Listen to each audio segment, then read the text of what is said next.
C'est un petit pays enclavé dans les Balkans, au sud de la Serbie, au nord-est de l'Albanie, un pays qui était en guerre à la fin des années 90 entre forces serbes et rebelles indépendantistes. Le Kosovo fête demain ses 10 ans d'indépendance. Ouais, 10 ans, et il y a des signes qui montrent que c'est encore tout jeune. La semaine dernière, l'hymne kosovar retentissait à Pyeongchang, et c'est la première fois que ce petit État des Balkans envoyait des athlètes aux JO d'hiver. Alors on se saisit de cet anniversaire dans les carnets pour aller prendre la température chez ce petit voisin européen. Bonsoir Guillaume Perrier. Bonsoir Sophie. Alors vous rentrez du Kosovo et on va d'abord avec vous restituer un peu, pour bien voir de quoi on parle, l'histoire toute récente de ce petit pays et notamment cette guerre civile en 1998-99. Oui, c'est le plus jeune des pays européens, le dernier né de l'éclatement de l'ex-Yougoslavie. Le Kosovo était une province de la Serbie, mais à majorité albanaise. Et cette séparation de la Serbie s'est faite au prix d'une guerre qui a fait 10 000 morts en 1999. Quelques années plus tard, en 2008, le pays arrive à l'indépendance. Et d'ailleurs, les anciens chefs de guerre sont aujourd'hui devenus des responsables politiques. C'est notamment le cas du président actuel, Hashim Thaçi. Alors, 10 ans d'indépendance demain, donc. Pour autant, le Kosovo n'est pas encore reconnu partout et par tous. Oui, la Serbie d'abord ne reconnaît pas cette indépendance, puisque pour les Serbes, le Kosovo reste au cœur de l'histoire et de l'identité. La Russie et la Chine ont la même position. 115 pays dans le monde le reconnaissent, une majorité large des pays de l'Union européenne. Mais il y a des résistances, comme par exemple en Espagne, qui reste concernée par le séparatisme de la Catalogne. Et il faut dire aussi que l'indépendance du Kosovo est encore loin d'être une réalité.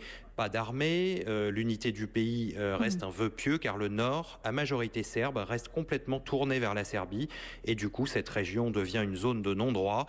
On l'a vu il y a 3 semaines avec l'assassinat en pleine rue d'un politicien serbe du Kosovo. Ouais, du coup, il y a une forte présence de la communauté internationale, toujours au Kosovo, pour accompagner en quelque sorte cette jeune indépendance.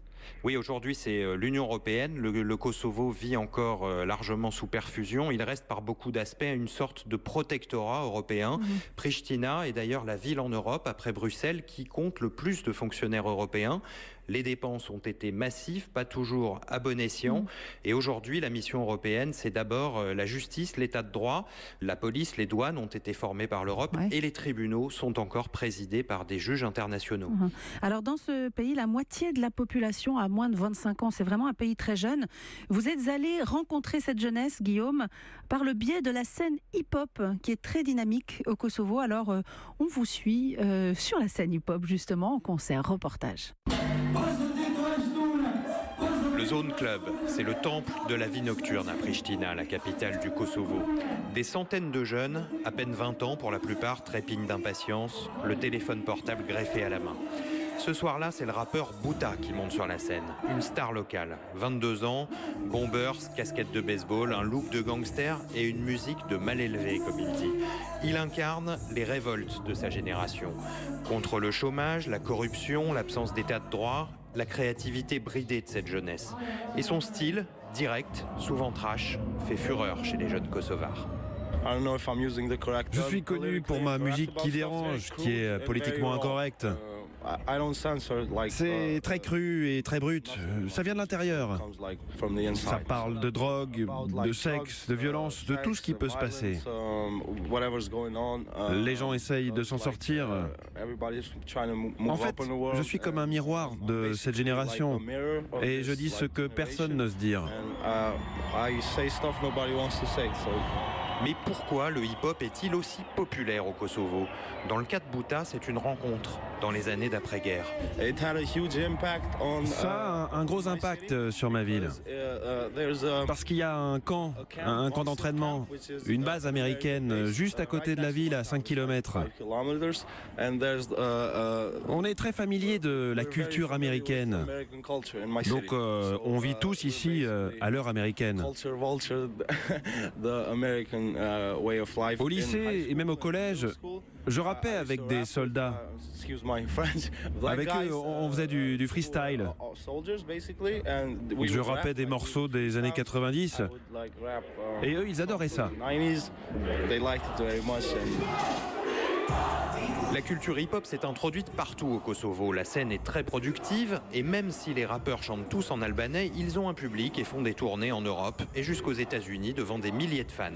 En fait, c'est toute la génération qui n'a pas connu la guerre à la fin des années 90 et qui représente aujourd'hui la moitié de la population du pays. Cette génération est dingue de hip-hop. Pour Adem, 26 ans, qui a grandi en Allemagne et qui est venu s'installer au Kosovo il y a 3 ans, le rap est devenu le révélateur de l'humeur de la jeunesse du pays. Malheureusement, dans le rap albanais, il n'y a pas tellement de rappeurs connus qui sont explicitement politiques, mais le rap a son propre langage et du coup, si on écoute bien les rappeurs, ils sont tous politiques. Tu te lèves, c'est la galère, tu t'endors, c'est la galère, pas d'argent, ça c'est un grand sujet. La situation politique, la crise politique. Aussi, il y a des bons punchlines sur les internationaux, ce que je kiffe beaucoup. Ils sont présents, ces sujets-là, mais je ne dirais pas qu'ils sont tellement abordés parce que j'ai l'impression, là, une majorité des jeunes que je connais, ils ont abandonné à la politique. Trim Ademi, alias Capital T, 25 ans. C'est l'un des rappeurs qui connaissent le plus de succès. Sa page Facebook compte 500 000 fans. Je crois que j'ai eu 3 des plus gros succès en 2017. Released in 2017.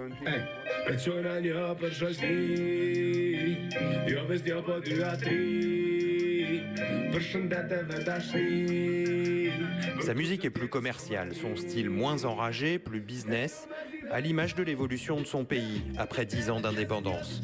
Grosse voiture, immense appartement dans lequel il a installé ses studios dernier cri. Certains de ces rappeurs gagnent énormément d'argent au point de devenir des modèles de réussite grâce aux concerts et surtout grâce à leurs vidéoclips postés sur le site YouTube. Les plus populaires, comme Capital T, peuvent cumuler 30 ou 40 millions de vues sur un morceau. Trim, qui a passé aussi une année à Toulouse, a glissé un peu de français dans ses textes. Pas très politique. Pristina, Guillaume Perrier, Europe 1.